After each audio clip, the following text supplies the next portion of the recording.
मैं डॉक्टर लक्ष्मी नारायण, प्रवक्ता इतिहास, राजकीय मॉडल संस्कृति वरिष्ठ माध्यमिक विद्यालय ततारपुर इसमुरार रेवाड़ी हरियाणा, आप सभी विद्यार्थियों का इस व्याख्यान में स्वागत करता हूं। प्यारे विद्यार्थियों, आज के अपने अध्याय का नाम है राजा, किसान और नगर, आरंभिक राज्य और अर्थव्यवस्थाएं। आज के अध्ययन के उपविषय हैं सम्राट अशोक का धम्म। इसमें हम सम्राट अशोक द्वारा चलाए गए धम्म का अध्ययन करेंगे। दूसरा उपविषय है सम्राट अशोक का इतिहास में स्थान। और अंत में हम कुछ प्रमुख बिंदुओं और विवरणों का अध्ययन करेंगे जो हमारे लिए इस अध्याय को समझने में सहायक होंगे। सबसे पहले प्यारे बच्चों, अशोक के धम्म के बारे में जानकारी प्राप्त करते हैं। धम्म को आरंभ करने का उद्देश्य क्या था, पहले ये जानते हैं। अशोक का नाम न केवल भारतीय इतिहास में अपितु विश्व के इतिहास में उसके द्वारा चलाए गए धम्म के कारण प्रसिद्ध है। प्यारे बच्चों, धम्म पाली भाषा में कहते हैं धर्म को, पाली भाषा में धर्म को धम्म बोलते हैं। यह उसके द्वारा अपनाए गए बौद्ध धर्म से बिल्कुल अलग था। इसमें सभी धर्मों के कुछ उच्च नैतिक सिद्धांतों का संग्रह किया गया था। सभी धर्मों के उच्च नैतिक सिद्धांत इकट्ठे करके और सम्राट अशोक ने जो धर्म चलाया उसको धम्म कहा गया। इसलिए अशोक के धम्म को सभी धर्मों का सार कहा जाता है। इसको आरंभ करने के उद्देश्य क्या थे, एक बार उद्देश्यों पर नजर डालते हैं। पहला उद्देश्य, सच्चे अर्थों में अशोक का यह विश्वास था कि लोग तब तक खुश नहीं रह सकते जब तक उनका नैतिक स्तर ऊंचा न हो। सच्चा सुख प्राप्त करने के लिए उच्च नैतिकता का होना, प्यारे बच्चों, आवश्यक है। अशोक अपने राज्य में समरसता की भावना पैदा करना चाहता था, यह दूसरा उद्देश्य। समरसता धर्मों और जातियों के बीच लाना चाहता था, उनमें एकता स्थापित करना चाहता था। तीसरा उद्देश्य था, कलिंग के युद्ध में हुई लाखों मौतों से अशोक का मन बदल गया। प्यारे बच्चों, ये कलिंग का युद्ध 261 ईस्वी पूर्व में हुआ था। चंद्रगुप्त मौर्य और बिंदुसार भी कलिंग को नहीं जीत पाए थे और ये इनके लिए एक सम्मान का विषय बना हुआ था। इसलिए सम्राट अशोक ने 261 ईस्वी पूर्व में कलिंग पर चढ़ाई करके और कलिंग को जीत लिया, जिसमें लाखों मौतें हुई। और कहते हैं एक रात जब सम्राट अशोक, उस रात जिस रात ये तबाही हुई थी, जिस दिन ये युद्ध हुआ था, उस दिन रात्रि को जब बाहर निकले तो उन्होंने लाखों शव देखे और रोते बिलखते माताओं, बहनों, पिताओं को देखा तो अशोक का मन द्रवित हो उठा और उन्होंने विचार किया कि भेरी घोष की जगह धम्म घोष किया जाए। प्रदेशों को विजय की बजाय मानव के मन को जीता जाए। और अशोक का उस दिन से मन बदल गया कि हम कौन सी विजय प्राप्त करना चाह रहे हैं। ऐसा वर्णन अशोक के 13वें अभिलेख में हमें मिलता है। प्यारे बच्चों, अब अशोक के धम्म के सिद्धांत के बारे में जानते हैं। धम्म के सिद्धांत बड़े ही सामान्य सिद्धांत थे। हमारे आम जनजीवन में, दैनिक जीवन में काम आने वाले, दैनिक जीवन में व्यवहार में आने वाले सिद्धांत थे। जैसे पहला सिद्धांत था बड़ों का सम्मान। अशोक ने अपने अभिलेखों में लिखा है कि हमें बड़ों का सम्मान करना चाहिए, संतान को अपने माता पिता का पूर्ण आदर करना चाहिए, विद्यार्थियों को अपने गुरुओं की आज्ञा का पालन करना चाहिए, ब्राह्मणों, ऋषियों भिक्षुओं, संबंधियों, अपने मित्रों और उच्च अधिकारियों का भी पूरा सम्मान करना चाहिए। दूसरा बिंदु है हमारा छोटों से प्रेम। सम्राट अशोक कहते थे, जैसा बड़ों का आदर करना छोटों का कर्तव्य है, इसी प्रकार बड़ों का कर्तव्य है कि वो छोटों से प्रेम करें। उच्च अधिकारियों को निम्न अधिकारियों से, धनवानों को निर्धनों से, स्वामियों को सेवकों से प्रेम करना चाहिए। माता पिता को अपने बच्चों से तथा गुरुओं को अपने शिष्यों से प्रेम और सहानुभूति होनी चाहिए। तीसरा बिंदु हमारा सत्य। अशोक चाहता था कि मनुष्य को सदैव सत्य बोलना चाहिए। उसने सत्य को नैतिक जीवन का रत्न माना है। सत्य के बिना धर्म केवल एक ढोंग मात्र रह जाता है। चौथा धर्म का बिंदु है अहिंसा। अहिंसा अशोक के धर्म का मुख्य सिद्धांत था। वह किसी भी जीव को कष्ट देने के पक्ष में नहीं था। अशोक ने स्वयं शिकार खेलना तथा मांस खाना छोड़ दिया था। उसने वर्ष में 56 दिन ऐसे निश्चित कर दिए थे जब किसी भी पशु का वध नहीं किया जा सकता था। अशोक ने तो पशुओं की देखरेख के लिए अस्पतालों का भी प्रबंध किया था। पांचवा हमारा पॉइंट है दान। अशोक के धम्म में दान का विशेष महत्व है। उसने लोगों से निर्धनों तथा साधु संतों को खुला दान देने के लिए कहा है। वह शिक्षा को सर्वोत्तम दान समझते थे। उसके विचारानुसार सबसे अच्छा दान यह है कि किसी अनपढ़ व्यक्ति को शिक्षित करके उसे अज्ञान के अंधकार से निकाला जाए और धर्म के सिद्धांतों से परिचित कराया जाए। दान देने से इस जीवन तथा अगले जीवन में सुख की प्राप्ति होगी। छठा बिंदु हमारा पवित्र जीवन। अशोक के धम्म में लोगों को सादा तथा पवित्र जीवन व्यतीत करने की प्रेरणा दी गई। झूठ, अहंकार, ईर्ष्या, क्रोध मनुष्य को पापी बनाते हैं, इसलिए मनुष्य को इन बुराइयों से सदैव दूर रहना चाहिए। सातवां बिंदु है सच्चे रीति रिवाज। अशोक ने लोगों को व्यर्थ के रीति रिवाज तथा आडंबर छोड़ने के लिए कहा। उन्होंने कहा, जन्म, विवाह, व्रत, तीर्थ यात्राओं पर हम अनाप शनाप खर्च ना करें, मिथ्या रीति रिवाजों को ना अपनाएं। वह बड़ों का आदर, छोटों से प्रेम, दान, दया को धर्म के सच्चे रीति रिवाज कहते हैं। मनुष्य ऐसे रीति रिवाजों को अपना कर ही महान बन सकता है। आठवां पॉइंट है धार्मिक सहनशीलता। धार्मिक सहनशीलता अशोक के धर्म का मूल मंत्र था। इसके अनुसार मनुष्य को अपने धर्म की प्रशंसा तथा दूसरे धर्म की निंदा नहीं करनी चाहिए। मनुष्य को सभी धर्मों का आदर करना चाहिए। इससे उसके ज्ञान में वृद्धि होती है तथा उसकी महानता का पता चलता है।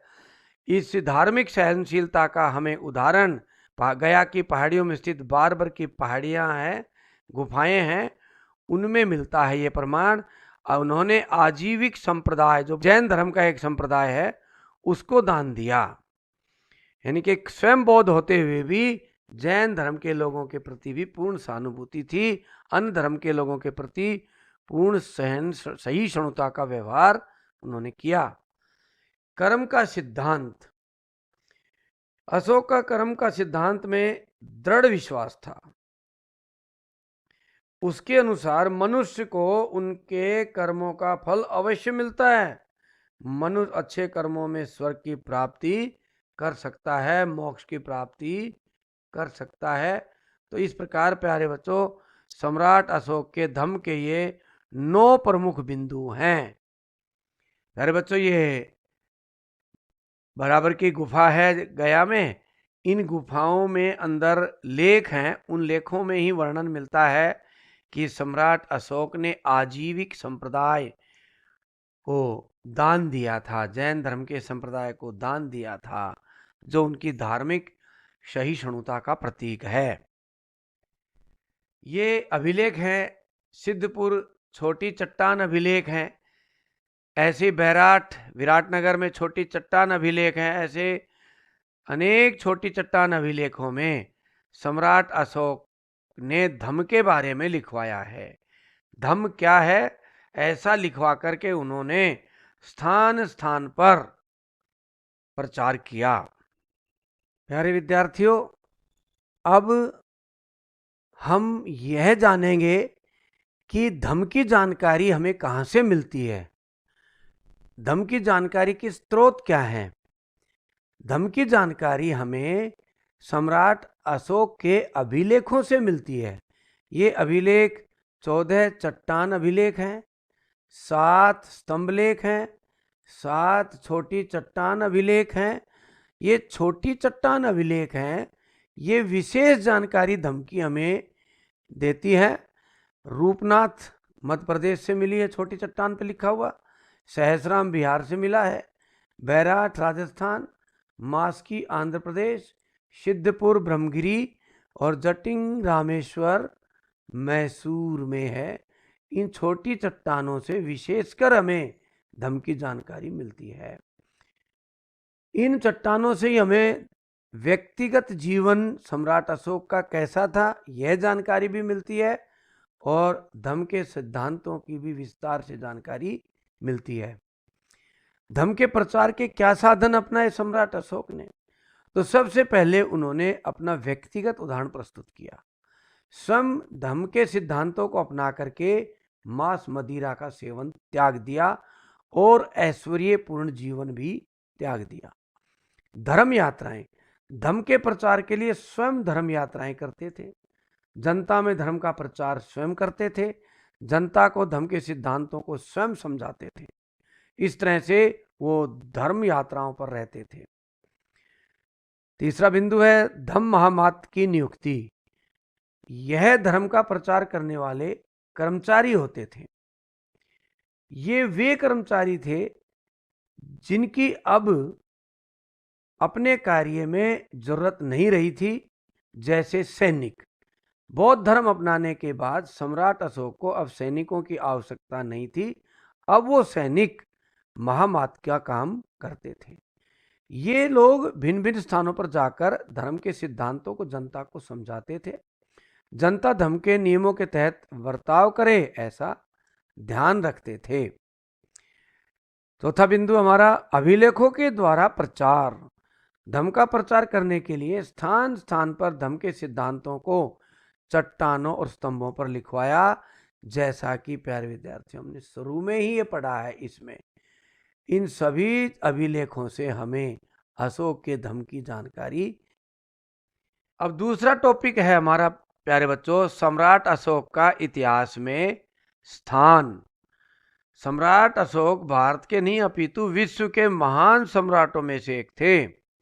जहां विश्व के अन्य सम्राटों ने अपने राज्य का विस्तार करने के लिए प्रदेशों को विजित करने पर बल दिया, वहीं अशोक ने लोगों के दिलों पर विजय प्राप्त करने पर बल दिया। अपने महान कार्यों से इतिहास में सर्वोच्च स्थान प्राप्त है। उनके महान कार्य इस प्रकार हैं। पहला है विशाल साम्राज्य। सम्राट अशोक ने विशाल साम्राज्य बनाया।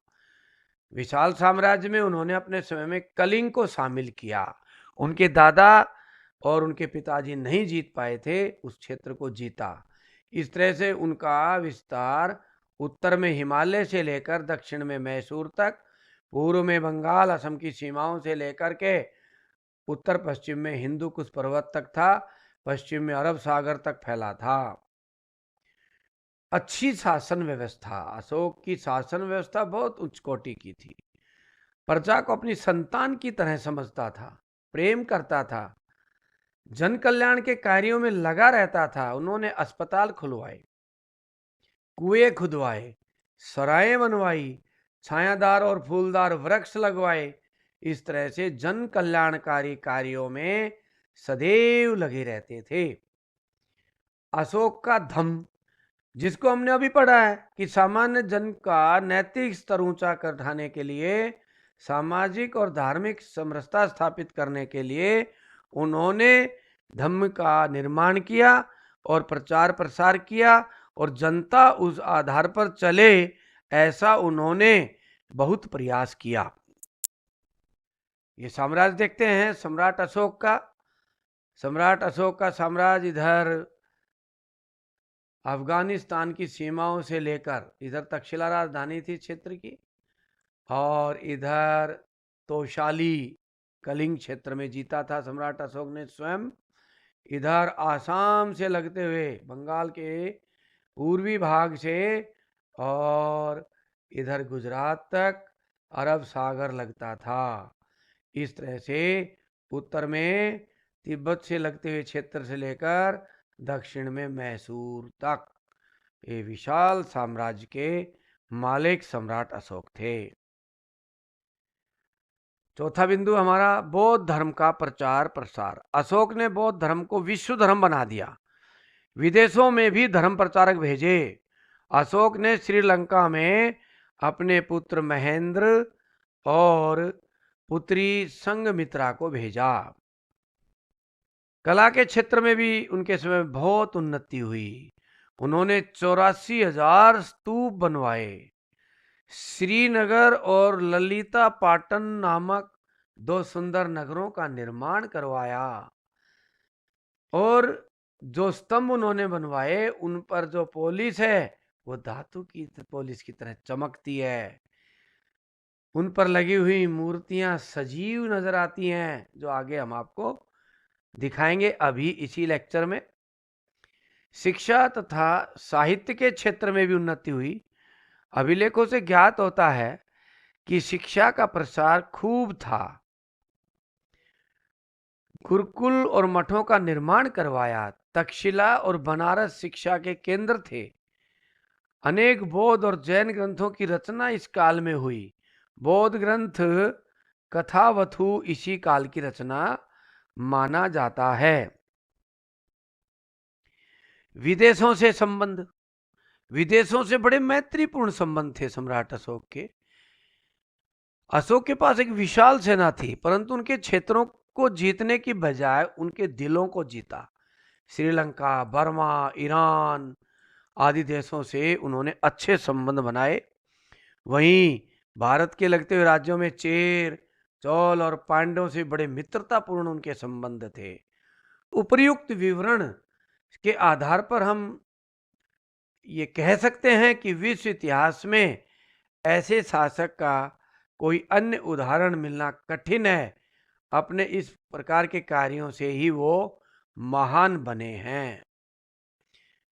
देखो प्यारे बच्चों, ये वो मूर्तियां हैं जो स्तंभ के ऊपर के हिस्से पर लगाई जाती थी। ये घोड़े के चित्र हैं, ये 4 शेर हैं जो हमारा राष्ट्रीय चिन्ह है, ये बैल नंदी है, ये शेर का चिन्ह है। ये सब उस समय लगाते थे पिलर के सबसे ऊपरी हिस्से पर। ये उस समय की मूर्तियां हैं, बड़ी अच्छी डिजाइन से, कितनी सुंदर खुदाई की हुई है। ये साल भंजिका की मूर्तियां हैं जो आगे हम फिर पढ़ेंगे मूर्ति कला में, मथुरा कला शैली में। इनको अच्छा माना जाता था घरों के बाहर दरवाजे के नीचे मेन डोर पर लगाना। फिर साथ में एक वृक्ष है, साथ में महान संत खड़े हैं। तो ये चीज़ें उन्नति का प्रतीक है।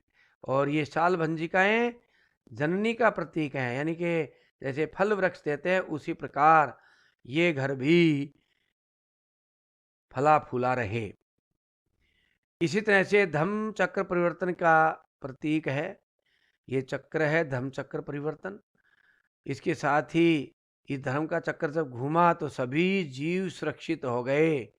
पशु को भी इसमें दिखाया गया है। नीचे हिरन और महिलाएं, पुरुष, बच्चे सब इस चित्र में दिखाई दे रहे हैं, सब सुरक्षित हो गए।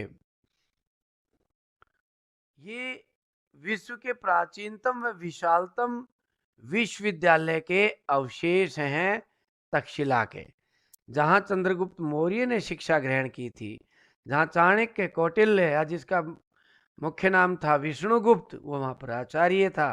प्यारे बच्चों, ये उस विश्वविद्यालय के अवशेष हैं। यहाँ एक स्तूप भी था और उस समय के भवनों के अवशेष यहाँ हैं। अब विद्यार्थियों, अब इस व्याख्यान के अंत में हम उन कुछ बिंदुओं और विवरणों पर नज़र डालते हैं जो इस अध्याय से संबंधित हैं और इस अध्याय को ठीक से समझने में हमारे लिए सहायक होंगे। आओ देखते हैं। मौर्य काल में सम्राट के अधिकारी क्या क्या कार्य करते थे, एक बार इस पर नजर डालते हैं।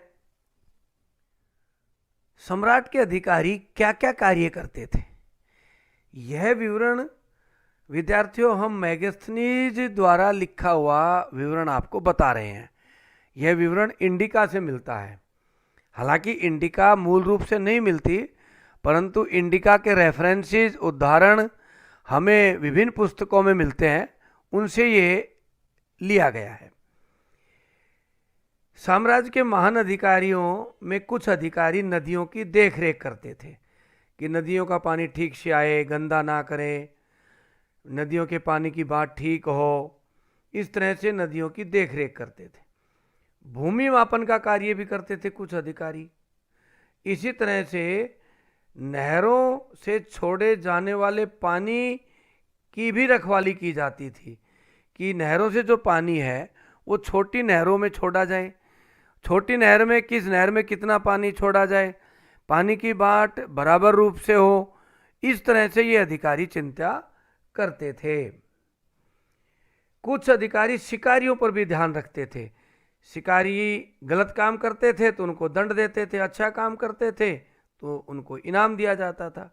ऐसे ही कुछ अधिकारी कर वसूली का काम करते थे और कुछ भूमि से जुड़े व्यवसायों का निरीक्षण करते थे। और साथ ही कुछ लोग जैसे बढ़ई हैं, लोहार हैं, लक्कड़हारे हैं, इस तरह के लोगों पर, यानी कि इस तरह के कार्य करने वाले लोगों पर वो नज़र रखते थे, उनके कार्यों का निरीक्षण करते थे। और इसी तरह से खनन पर भी ध्यान रखा जाता था, खननकर्ताओं पर भी ध्यान रखा जाता था कि किस वस्तु का, लोहे का, कोयले का खनन कहाँ से होना है। तो इस तरह से खनन अधिकारी भी उस समय होता था। इस तरह से विद्यार्थियों मेगास्थनीज की इंडिका में हमें अधिकारियों के कार्य मिलते हैं। विद्यार्थियों जानते हैं हरिसेन द्वारा प्रयाग प्रशस्ति में समुद्रगुप्त की प्रशंसा में कहे गए शब्द। समुद्रगुप्त का दरबारी कवि, राजकवि था हरिसेन, और आज भी वो स्तंभ प्रयाग में खड़ा है जिस पर उन्होंने समुद्रगुप्त की विजयों का वर्णन किया है और समुद्रगुप्त की प्रशंसा में जो कहा है। आओ जानते हैं क्या कहा है उन्होंने, किन किन शब्दों का प्रयोग प्रशंसा में किया है। धरती पर उनका कोई प्रतिद्वंदी नहीं था, यानी कि उनकी टक्कर लेने वाला कोई नहीं था इस पृथ्वी पर। अनेक गुणों और शुभ कार्यों से संपन्न उन्होंने अपने पैर के तलवे से अन्य राजाओं के यश को मिटा दिया है, यानी कि सब राजाओं को हरा दिया है। वे परमात्मा पुरुष हैं, साधु, यानी कि भले आदमी को साधु कहा गया है, साधु की समृद्धि, और असाधु, बुरे आदमी को असाधु कहा गया है, असाधु के विनाश के कारण हैं। वे अजय हैं, यानी कि कोई जीत नहीं सकता। उनके कोमल हृदय को भक्ति और विनय से ही वश में किया जा सकता है। वे करुणा से भरे हुए हैं, यानी कि दया भाव भी उनमें करुणा है, दूसरों के दुख दर्द को, दूसरे की भावनाओं को समझते हैं। वे अनेक सहस्त्र गायों के दाता हैं, यानी कि गायें दान करते हैं। उनके मस्तिष्क की दीक्षा दीन दुखियों, विरहणियों और पीड़ितों के उद्धार के लिए की गई है, यानी कि दीन दुखियों, विरहणियों और पीड़ितों को बहुत दान देते हैं वो, ताकि वो दुखी ना रहें। वे मानवता के लिए दिव्यमान उदारता की प्रतिमूर्ति हैं। वे देवताओं में कुबेर, कुबेर धन के देवता कहा गया है, वरुण समुद्र देव, इंद्र वर्षा का देवता और यम मृत्यु देव के तुल्य है, यानी कि उनकी तुलना किन देवताओं से की गई है, कुबेर, वरुण, इंद्र और यम से उसकी तुलना की है। और विद्यार्थियों, समुद्रगुप्त विश्व के इतिहास में एकमात्र शासक है जो कभी भी कोई युद्ध नहीं हारा, इसलिए समुद्रगुप्त अतुलनीय है। हालांकि अनेक पुस्तकों में समुद्रगुप्त की तुलना नेपोलियन से की गई है, जो गलत है। नेपोलियन भी अंत में युद्ध हार गया था, परंतु समुद्रगुप्त, जैसा कि हरिशेन ने लिखा है, अजय था, कभी कोई युद्ध नहीं हारा, पूरे भारत को, अखंड भारत को उसने जीत लिया था। विद्यार्थियों, गुजरात की सुदर्शन झील जो कृषि के लिए पानी देती है और मानव निर्मित झील है, प्राकृतिक झील नहीं है, यह कृत्रिम जलाशय है। इसकी जानकारी लेते हैं। इस झील का ज्ञान हमें लगभग दूसरी शताब्दी ईस्वी के संस्कृत के एक पाषाण अभिलेख से होता है। पाषाण अभिलेख अर्थ है विद्यार्थियों, पत्थर पर लिखा हुआ मिलता है हमें। इस अभिलेख को शक शासक रुद्र दमन की उपलब्धियों का उल्लेख करने के लिए बनवाया गया था। इस अभिलेख में हमें इस सुदर्शन झील का वर्णन मिलता है। क्या लिखा है?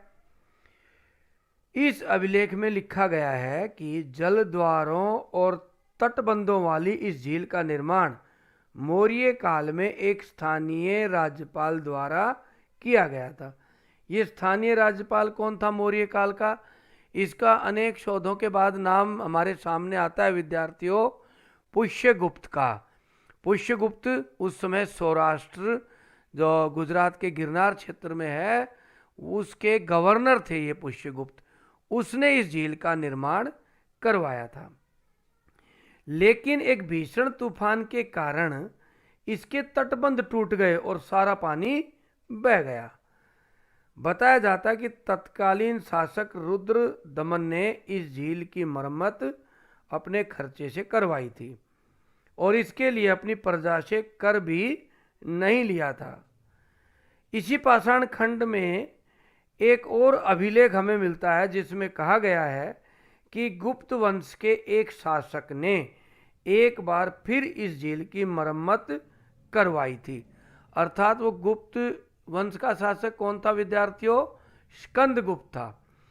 तो स्कंदगुप्त ने भी इसकी मरम्मत करवाई। अर्थात सुदर्शन झील का निर्माण पुष्यगुप्त मौर्यकालीन गवर्नर ने करवाया। इसका पुनरुद्धार, यानी कि टूट गई थी तो इसका पुनरुद्धार करवाया रुद्र दमन ने, और फिर उसकी छटाई, उसको ठीक बाद में मरम्मत, ये कार्य गुप्त शासक स्कंदगुप्त ने भी करवाया। और इस तरह से ये झील आज भी अपनी अच्छी स्थिति में है और कृषि कार्य के लिए पानी यहाँ से दिया जाता है। अब जानते हैं विद्यार्थियों सीमाओं के महत्व के बारे में। मनुस्मृति में सीमाओं के महत्व के बारे में राजाओं को निर्देश दिए गए हैं। ये मनुस्मृति अपने सनातन संस्कृति का सबसे प्राचीनतम विधि ग्रंथ भी माना गया है। मनुस्मृति आरंभिक भारत का सबसे प्रसिद्ध विधि ग्रंथ है। इसे संस्कृत भाषा में दूसरी शताब्दी ईस्वी पूर्व और दूसरी शताब्दी ईस्वी के बीच लिखा गया माना गया है। यानी कि इस 400 साल के पीरियड में ये लिखी गई, ऐसा मानते हैं विद्वान। इस ग्रंथ में राजा को क्या सलाह दी गई है सीमाओं के बारे में, एक बार नज़र डालते हैं। चूंकि सीमाओं की अनभिज्ञता के कारण विश्व में बार बार विवाद पैदा होते हैं, यानी कि सीमाओं को लेकर के ही लड़ाइयाँ होती हैं। आज भारत पाक का विवाद सीमा का विवाद है, भारत बांग्लादेश का विवाद सीमा का विवाद है, भारत नेपाल का विवाद सीमा का विवाद है, भारत चीन का विवाद सीमा का विवाद है। तो ये सीमाओं के विवाद राज्यों में चलते रहे हैं, प्राचीन काल से चलते रहे हैं। तो इन विवादों से कैसे बचा जाए, ऐसा विद्यार्थियों मनुस्मृति में लिखा गया है। क्या लिखते हैं मनु? कि सीमाओं की पहचान के लिए गुप्त निशान जमीन में गाड़ कर रखने चाहिए। वो गुप्त निशान क्या गाड़ने चाहिए? जैसे पत्थर हजारों हजार साल तक नष्ट नहीं होता। हड्डियां, गाय के बाल भी लंबे समय तक नष्ट नहीं होते। भूसी, राख, खपटे यानी कि ईंटों के और जो खपरेल की छतें होती हैं वो पक्की हुई, उनको कहा गया है, उन पर लगते थे ये खपरेल की छतों पर, उनको खपटे कहा गया है। ये खपटे भी डाल देने चाहिए, उन सीमाओं के साथ साथ ज़मीन में गाड़ देने चाहिए। गाय के सूखे गोबर, ईंट, कोयला, कंकड़ और रेत विशेष प्रकार की उन सीमाओं पर हमें डाल देनी चाहिए ताकि निशान बने रहें। उसे सीमाओं पर इस प्रकार के और तत्व भूमि के अंदर छुपाकर गाड़ने चाहिए जो समय के साथ नष्ट ना हो। ऐसे वस्तुएं, ऐसी चीज़ें जो समय के साथ नष्ट ना हो और लंबे समय तक स्थिर रहे, वो हमें सीमाओं पर लगानी चाहिए जिससे सीमाओं के विवाद से बचा जा सके। विद्यार्थियों, एक छोटे गांव का जीवन कैसा था उस समय में, इसका उदाहरण हमें हर्षचरित से मिलता है। ये हर्षचरित किसने लिखी थी? ये हर्षचरित बाणभट्ट ने लिखी थी। बाणभट्ट कौन था? यह कन्नौज के शासक हर्षवर्धन का जीवनी लेखक था, उसका दरबारी कवि था। हर्षवर्धन का आरंभिक राज विद्यार्थियों थानेश्वर कुरुक्षेत्र में रहा, बाद में उसने अपनी राजधानी कन्नौज बनाई थी। हर्षवर्धन के राजकवि बाणभट्ट ने यह हर्षचरित लिखा। यह उस ग्रंथ का एक अंश है जिसमें इस गांव का विवरण दिया है। यह विंध्य क्षेत्र, यानी कि विंध्याचल कहाँ है? दक्षिण भारत की तरफ। विंध्य क्षेत्र के जंगल के किनारे की एक बस्ती के जीवन का एक अति विरल चित्रण उसमें दिया गया है। क्या लिखा है? बस्ती के किनारे का अधिकांश क्षेत्र जंगल है और यहाँ धान की उपज वाली खलिहान और उपजाऊ भूमि के हिस्सों को छोटे किसानों ने आपस में बांट लिया है। यहाँ के अधिकांश लोग कुदाल का प्रयोग करते हैं क्योंकि घास से भरी भूमि में हल चलाना मुश्किल है, इसलिए कुदाल से पहले खुदाई करनी पड़ती है।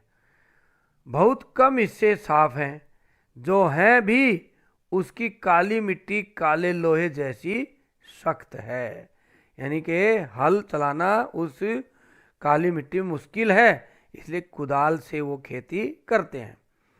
यहाँ लोग पेड़ की छाल के गट्ठर लेकर चलते हैं। फूलों से भरे अनगिनत बोरे, अलसी और सन पटसन को बोलते हैं। पटसन की वस्तुएं जिसमें बोरी या अनेक पटसन की वस्तुएं बनती हैं।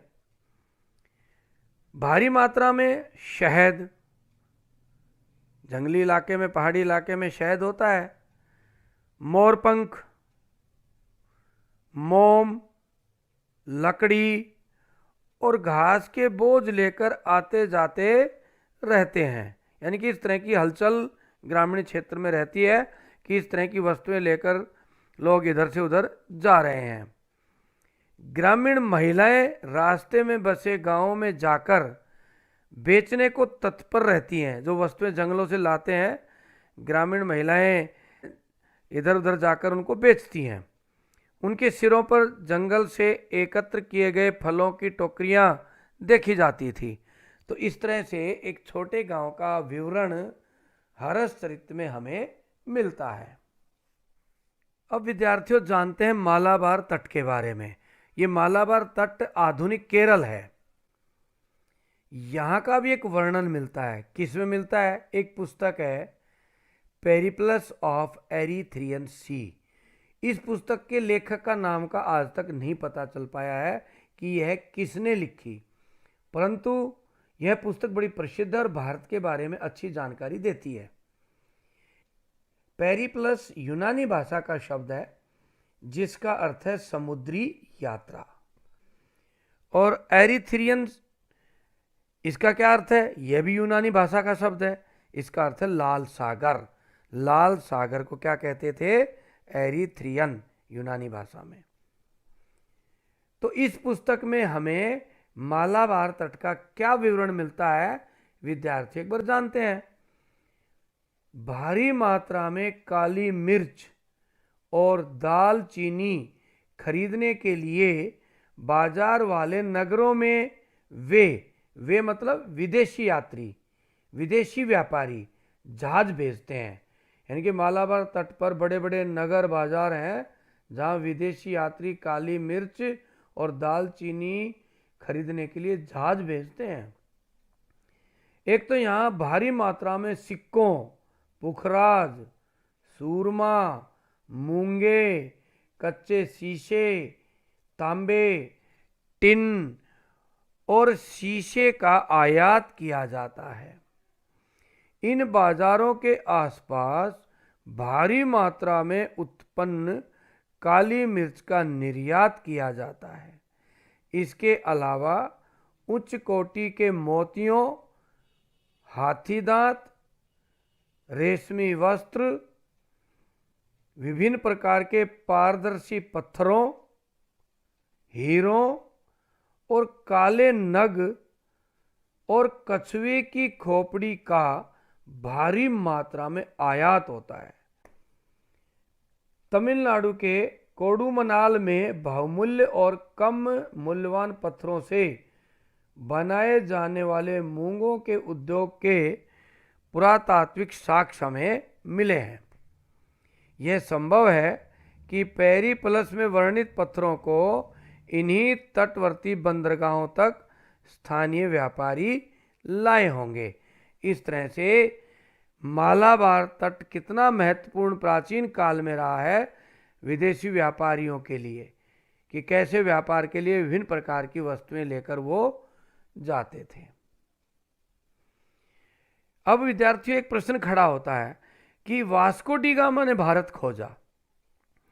भारत खोजा का मतलब भारत का समुद्री रास्ता खोजा, परंतु हम पाते हैं कि ईसा पूर्व में भी यहाँ पर बड़े बड़े जहाज व्यापार के लिए आते रहे हैं।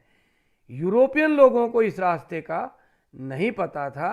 वो अफ्रीका का चक्कर लगा करके भारत की तरफ, मालाबार तट की तरफ आए। यानी कि वास्को डी गामा पूरे अफ्रीका महाद्वीप का चक्कर लगा करके इस तट पर पहुंचा था, परंतु उससे भी 1500 साल पहले भारत का समुद्री व्यापार बहुत ही धनी था। यानी कि विदेशों से समुद्री व्यापार होता था, लाल सागर के माध्यम से विदेशों तक व्यापार था। प्यारे बच्चों, अब अभ्यास के प्रश्न देखते हैं। अशोक का धम्म क्या था और उसके क्या उद्देश्य थे? अशोक का धम्म के मुख्य सिद्धांत क्या थे? अशोक ने धम्म के प्रचार के लिए क्या क्या साधन अपनाए? सम्राट अशोक को महान क्यों कहते हैं, अर्थात उनका विश्व इतिहास में महान शासक के रूप में नाम क्यों दर्ज है? इसी के साथ आज का हमारा ये टॉपिक समाप्त होता है। आपका बहुत बहुत धन्यवाद।